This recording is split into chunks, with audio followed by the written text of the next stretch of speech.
자, 제국주의.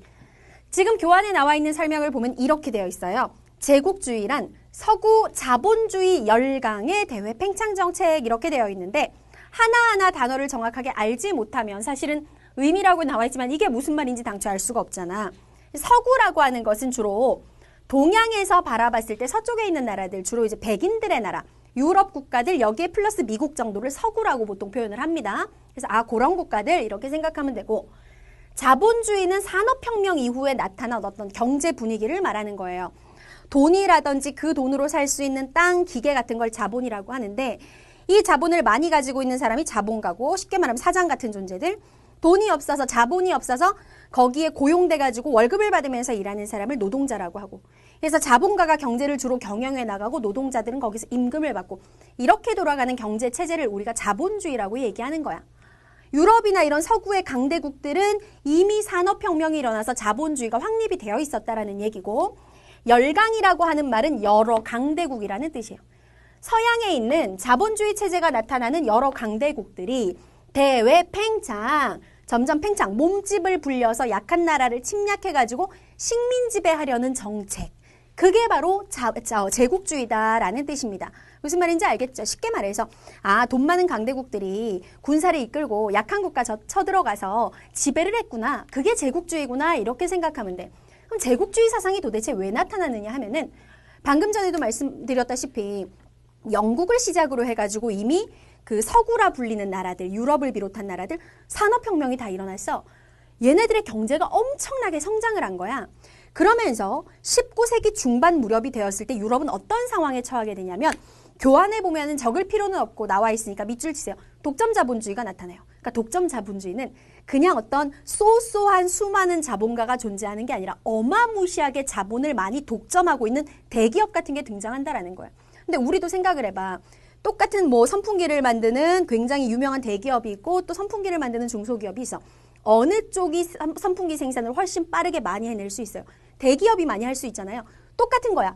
유럽에서 독점 자본주의가 등장하면서, 즉 대기업들이 등장하면서 생산력이 엄청나게 향상되는데 문제는 무엇이냐? 생산이 향상되는 속도에 비해서 유럽의 경제 자체의 발전 속도는 느렸기 때문에 뭐가 물건을 만들면 팔려야 되는데 유럽의 각각의 국내 시장이 너무 작은 거야. 그러니까 얘네들이 어디로 눈을 돌리느냐? 우리가 이렇게 생산력을 가지고 물건을 대량으로 찍어낼 수 있는데 이걸 막 갖다 팔 수 있는 시장이 있었으면 좋겠다. 이런 생각을 하죠. 자, 여기서부터가 핵심입니다. 유럽을 비롯한 서구 열강들, 강대국들의 자본주의가 발전하면서 얘네들의 고민이 있어요. 첫 번째, 우리가 좀 더 산업이 발전할 수 있도록 지하자원과 같은 원료를 좀 값싸게 공급받을 수 있는 지역이 어디 없을까? 두 번째, 우리가 생산한 물건을 좀 마음껏 갖다 팔 수 있는 판매 시장은 어디 없을까? 그리고 마지막 세 번째는 무엇이냐면, 자, 물건을 만들어서 팔았어. 그럼 돈을 벌 거 아니야. 이익이 되게 많이 남지. 그럼 이 이익을 어떻게 해야 되냐면은 다른 데 또 투자를 해야 돼. 자, 선생님이 일을 해가지고 월급을 받았어. 그달 생활비를 쓰고 나가지고 예를 들어서 30만 원이 남았어. 이 30만 원을 장롱에다 처박아 놓으면 30만 원은 계속 그냥 30만 원으로 있지만 은행에 저금을 하든 아니면 주식 투자를 하든 뭔가 투자를 하면은 그 돈이 불어나잖아요. 얘네들의 경제도 마찬가지인 거야. 상품을 팔아서 돈을 벌었어. 이 돈을 더 불리기 위해 가지고 우리가 번 돈을, 자본을 어디 투자할 만한 곳은 없을까? 이런 생각을 하기 시작한 거지. 자, 갖고 싶은 게 총 세 가지가 있는데 그렇다면 결론은 하나다. 약한 국가를 침략해서 식민 지배를 하게 되면 그 하나로 원료도 공급받고 상품을 판매할 수도 있고 거기다가 자본을 투자할 수도 있겠구나, 이렇게 생각하죠. 그래서 침략이 시작되는 겁니다. 자, 옆으로 넘어가서 내용 계속 이어가도록 할게요. 자, 방금까지 제국주의라는 것에 대해서 설명을 했는데, 그래서 이제 침략을 시작한다 그랬잖아. 근데 이 침략을 할 때도요, 뭔가 구실이 있어야 돼요. 무슨 말이냐면, 대놓고 우리가 쳐들어가면서 우리는 상품 판매 시장이 필요하고 원료 공급지가 필요하고 자본 투자처가 필요한데 니들이 만만해서 식민 지배를 하려는 거야. 이렇게 할 수는 없잖아요. 그러면서 스스로 우리가 지금 약소국들을 쳐들어가는 건 쳐들어가는 게 아니라 뭔가 사명감을 가지고 있기 때문이야. 의무감을 가지고 있기 때문이야. 라고 하기 위해서 뭔가 이론, 사상을 강조하고 만들어내기 시작합니다. 제국주의의 사상적 기반이 된 첫 번째가 바로 무엇이냐? 사회진화론이에요. 19세기 유럽에 문화할 때 다윈이라는 사람이 진화론을 발표했다 그랬잖아요. 그걸 사회적으로 이상하게 적용시킨 게 사회진화론이에요. 이런 식이야. 간단하게 말하면 사회는 점점 진화해 나간다. 발전해 나간다. 그래서 이 지구상에 있는 국가들이라고 똑같은 게 아니라 미개한 수준의 사회가 있고 굉장히 우수한 수준의 사회가 있다. 그러면 우수한 수준의 사회에서 살아가는 우리들은 미개한 수준에서 살아가는 애들에게 가서 우리의 발달한 문명을 전파시켜 줘야만 하는 것이다. 이게 바로 신이 우리에게 내린 의무다. 이런 식으로 주장을 합니다. 그게 사회진화론이고, 그러면서 또 하나 사상적 기반이 된 게 뭐가 있냐면 인종주의. 인종 부분에도 똑같이 적용을 시켜요.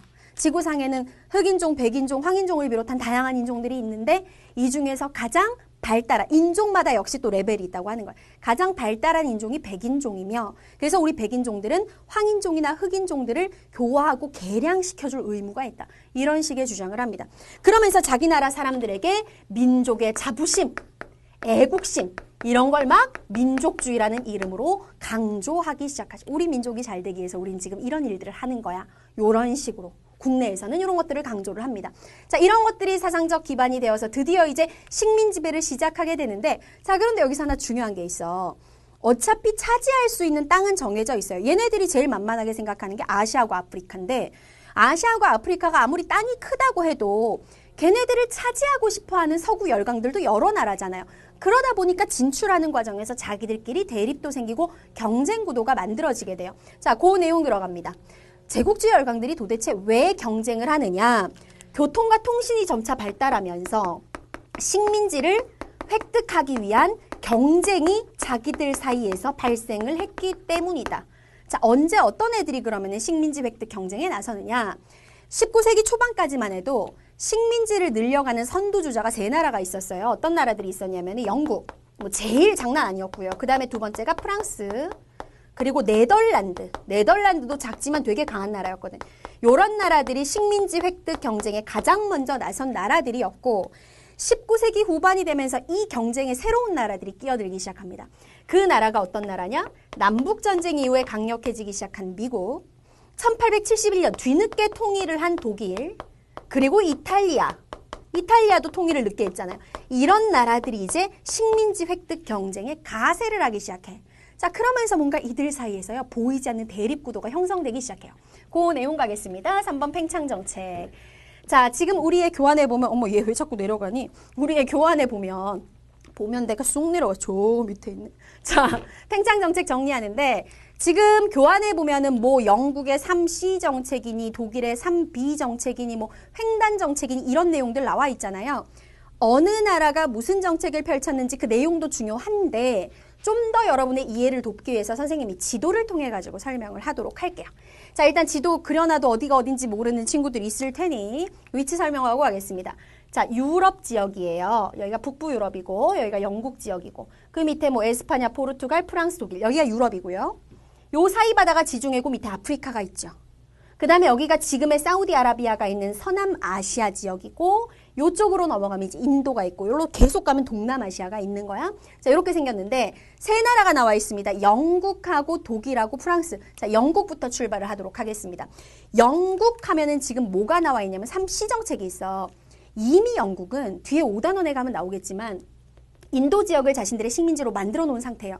그래가지고 거기를 거점으로 해서 이제 남아있는 건 아프리카. 어마어마하게 노다지야. 여기 진짜 차지하면 대박인 거거든요.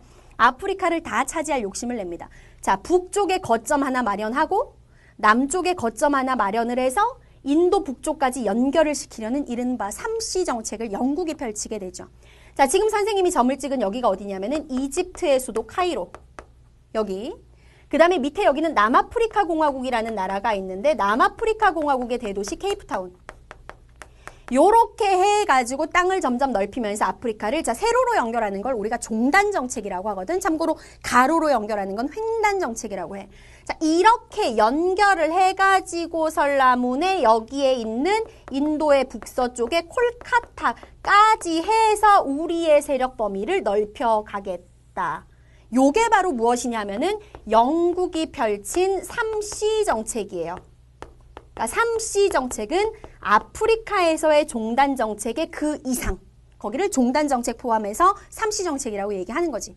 자, 그 다음에 아프리카 대륙에서 식민지를 넓혀가기 위해서 이 영국과 경쟁했던 하나의 나라가 바로 어떤 나라냐면은 프랑스라고 하는 나라입니다. 자, 프랑스는 어떻게 했느냐? 요쪽에 가면은 아프리카 북부 지역에, 자, 여기다가 쓸게. 알제리라고 하는 지역이 있어요. 알제리. 알제리에서 출발을 해가지고 지금 여기 보시면 섬이 하나 있잖아요. 요 섬이 디즈니 만화에도 나왔었던 마다가스카르라고 하는 섬인데, 알제리에서 출발해가지고 좀 가로 지역으로 영토를 조금 넓혀서 요렇게 연결하려는 이른바 횡단 정책을 펼치게 됩니다. 요게 프랑스의 횡단 정책. 아, 그러면 아프리카 대륙에서는 일단 영국과 프랑스의 대립이 가장 치열했겠구나. 이렇게 되는 것이고, 그 다음에 뒤늦게 식민지 획득 경쟁에 뛰어들어서 여기까지는 아직 진출하지 못했지만 나름대로 유럽을 거점으로 동쪽으로 해가지고 그 세력을 확장하려는 나라가 바로 독일이었는데, 독일 같은 나라는 이제 지네들 수도에서 출발합니다.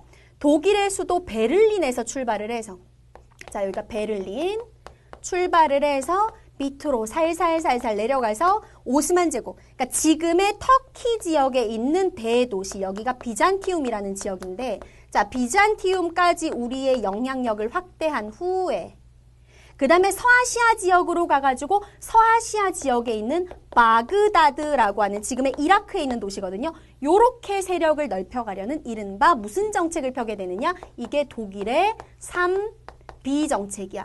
참고로 선생님이 왜 3B라고 하고 왜 3C라고 하는지는 얘기 안 했는데 눈치챈 친구들도 있을 거예요.